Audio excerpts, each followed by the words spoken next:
Assalamualaikum warahmatullahi wabarakatuh. Halo semuanya, kami dari kelompok 12 akan menyampaikan materi mengenai bidang-bidang akuntansi. Dalam dunia usaha, akuntansi tidak hanya sekedar mencatat transaksi, tetapi berkembang menjadi berbagai bidang untuk memenuhi kebutuhan informasi bagi pihak internal maupun eksternal.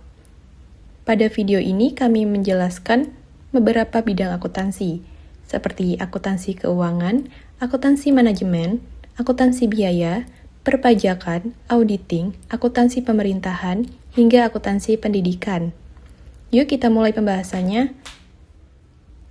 Pada kesempatan ini saya akan menjelaskan tentang apa itu akuntansi. Akuntansi adalah proses sistematis untuk mengolah transaksi menjadi informasi keuangan yang bermanfaat bagi para penggunanya. Menurut Warsomo, tahun 2009, akuntansi membantu mengolah data transaksi menjadi laporan keuangan yang dapat digunakan oleh perusahaan, pemerintah, ataupun pihak lainnya. Seiring perkembangan dunia usaha, muncul banyak kebutuhan baru dalam pengolahan data keuangan. Misalnya, adanya sistem perpajakan baru, aturan pemerintah, dan kebutuhan laporan yang semakin kompleks. Karena itu, akuntansi berkembang menjadi beberapa bidang keahlian. Beberapa bidang akuntansi diantaranya adalah akuntansi keuangan, akuntansi manajemen, akuntansi biaya, akuntansi perpajakan, akuntansi auditing atau pemeriksaan, akuntansi anggaran, akuntansi pemerintahan, sistem akuntansi, dan akuntansi pendidikan. Selanjutnya, kita masuk ke bagian bidang akuntansi. Bidang akuntansi adalah cabang dalam akuntansi yang mengkhususkan diri pada fungsi tertentu untuk memenuhi kebutuhan informasi keuangan.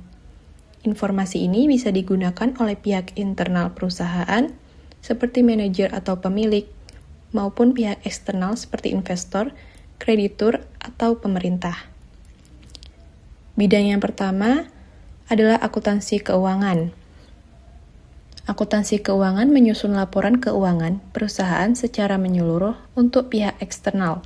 Laporan yang dihasilkan biasanya berupa neraca, laporan laba rugi, dan laporan perubahan modal. Informasi dari laporan ini dipakai sebagai dasar pengambilan keputusan, misalnya oleh investor untuk melihat apakah sebuah perusahaan sehat dan layak mendapatkan modal. Selanjutnya ada akuntansi manajemen. Bidang ini bertujuan menyediakan informasi bagi manajemen perusahaan untuk menjalankan usaha. Akuntansi manajemen banyak memanfaatkan data biaya, contohnya untuk mengendalikan kegiatan perusahaan, memonitor arus kas, atau menilai alternatif keputusan. Saat ini, salah satu pendekatan akuntansi manajemen yang populer adalah activity-based management, yaitu metode yang menghitung biaya berdasarkan aktivitas yang dilakukan perusahaan. Selanjutnya ada akuntansi biaya. Akuntansi biaya adalah bidang akuntansi yang mencatat, menghitung, dan menganalisis data biaya untuk menentukan harga pokok produksi. Bidang ini berfokus pada penetapan serta pengendalian biaya. Dengan metode modern seperti activity-based costing, fungsi utamanya adalah mengumpulkan dan menganalisis biaya, baik yang sudah terjadi maupun yang diperkirakan akan terjadi. Lalu ada akuntansi perpajakan, bidang akuntansi yang menekankan pada masalah pajak yang harus dibayar oleh perusahaan atau perseorangan kepada pemerintah.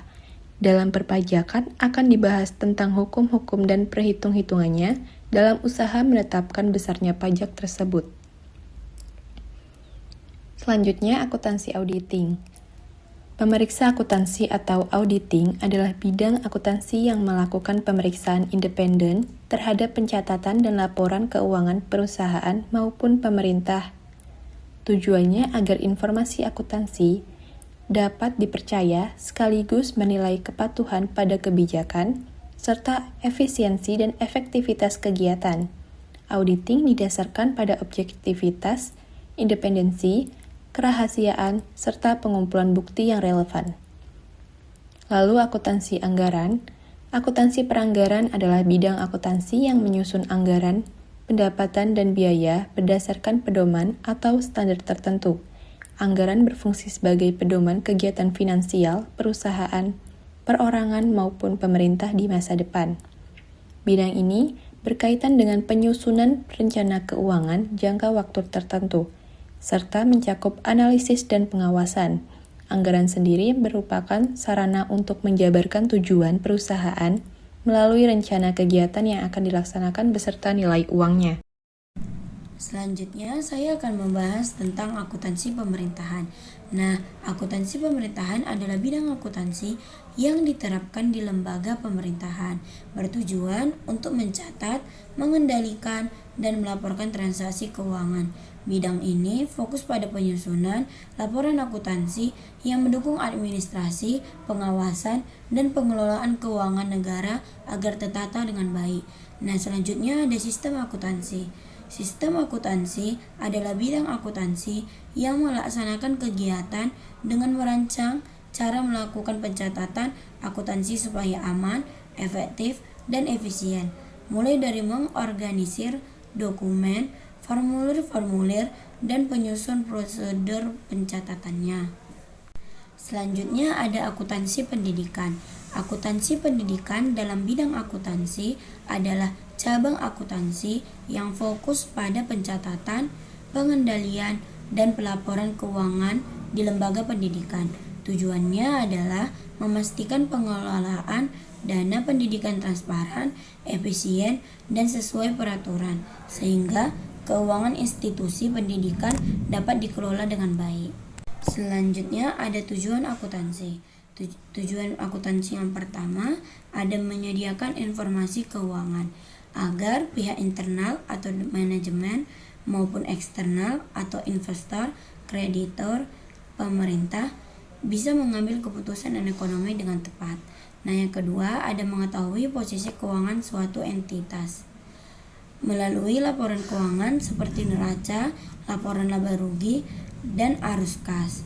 Yang ketiga ada mengawasi dan mengendalikan aktivitas keuangan supaya penggunaan sumber daya dapat lebih efektif, efisien, dan sesuai aturan. Selanjutnya ada fungsi pencatatan. Fungsi ini bertujuan untuk mencatat semua transaksi keuangan yang terjadi dalam perusahaan. Contohnya, mencatat penjualan, pembelian, pembayaran gaji, penerimaan kas, dan lain-lain. Tujuannya agar setiap transaksi terdokumentasi dengan rapi dan sistematis, menjadi dasar penyusunan laporan keuangan. Nah, yang kedua ada fungsi analisis dan interpretasi. Fungsi ini bertujuan untuk menganalisis data keuangan yang sudah dicatat dan kemudian menafsirkan maknanya. Tujuannya agar mengetahui kondisi keuangan perusahaan. Yang kedua, menilai kinerja, laba, rugi, dan efisiensi. Yang ketiga, bisa membantu manajemen membuat keputusan bisnis. Yang ketiga, ada fungsi pengklasifikasian. Setelah data dicatat, transaksi harus dikelompokkan menurut jenisnya. Contohnya, transaksi kas, piutang, utang, persediaan, beban, pendapatan, dan lain-lain. Tujuannya memudahkan penyusunan laporan keuangan, memisahkan transaksi agar lebih teratur dan mudah dianalisis. Yang keempat, ada fungsi pengawasan. Fungsi ini memastikan bahwa kegiatan keuangan perusahaan berjalan sesuai aturan dan anggaran. Tujuannya mencegah penyimpangan, kecurangan, dan pemborosan. Mengawasi penggunaan aset dan kas, mengontrol anggaran agar tidak melebihi batas. Nah, kesimpulannya, dari berbagai bidang akuntansi yang telah dipelajari, dapat kita pahami bahwa akuntansi bukan hanya sebatas pencatatan transaksi, melainkan juga memiliki peran penting dalam perencanaan, pengendalian, pengawasan, serta pengambilan keputusan. Dengan memahami bidang-bidang akuntansi, kita lebih dapat menghargai pentingnya informasi keuangan dalam kehidupan sehari-hari maupun di dunia profesional. Semoga materi ini bermanfaat dan menambah wawasan kita semua.